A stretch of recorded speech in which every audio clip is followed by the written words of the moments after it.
Well, for decades, the Bay Area has let itself become a haven for vagrants at the expense of the few normal people who still live there.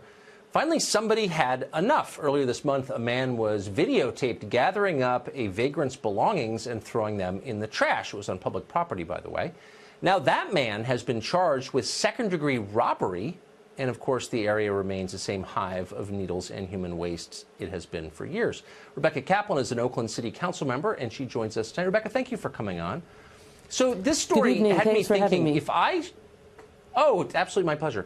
If I showed up on your front lawn with a sleeping bag and a case of vodka and sort of moved in to stay, which I may do, would you be arrested for trying to make me leave? Well, I would welcome you. I'd be happy to have that conversation with you and hope we could have dinner sometime. But I think more to the point, the person who threw the belongings, in this case of a homeless man, into the lake and stole somebody else's cell phone, that person would be prosecuted whether the person they did that to was homeless or not. However, as to the deeper solutions, tomorrow the City of Oakland will be debating our budget, and I will be fighting for better solutions to homelessness. We need to be helping people live in situations other than our streets and sidewalks, even while I absolutely condemn this assault and would condemn it no matter who it was done to. So, but I mean, it just seems like the cards are kind of stacked against normal people, married people with kids who have jobs, kind of like the backbone of America, the people who actually built the country. They're having a tougher time living in your state, so they're leaving, as you know.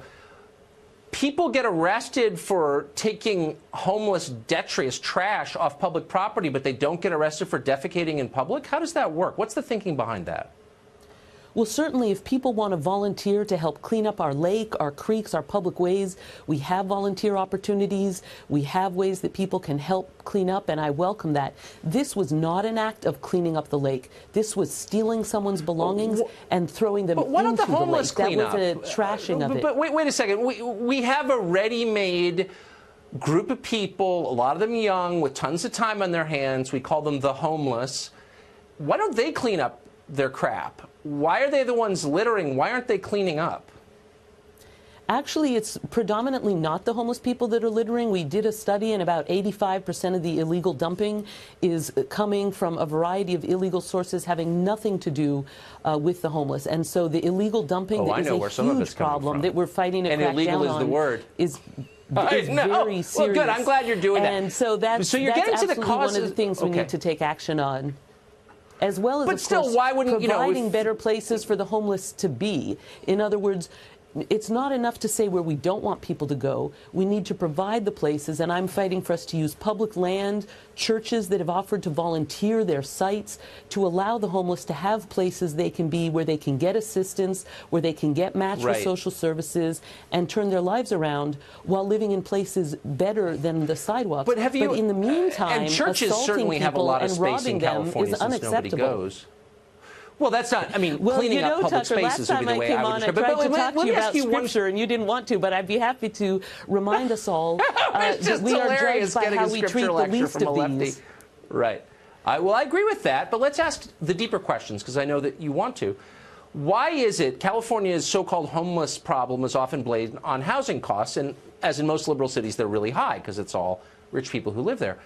But Tokyo has even higher housing prices, and it has no homeless problem. What does Tokyo know that Oakland and San Francisco don't know? Most other democracies in the world devote a significantly larger share of their public funds to helping the homeless, to providing social services, to providing job training programs. No, nope, not true. Not true. They don't have a ton of broken families and drug problems in Japan. Do you think maybe there's a connection between the total disintegration of the American family and the fact that a lot of people are living outside on heroin? We actually have a very sad situation of families living outside. We have people living on the streets who get up and go to work every day and come back and sleep in a tent. Yes, I know, that's true. After working all day because the housing is so scarce and so expensive.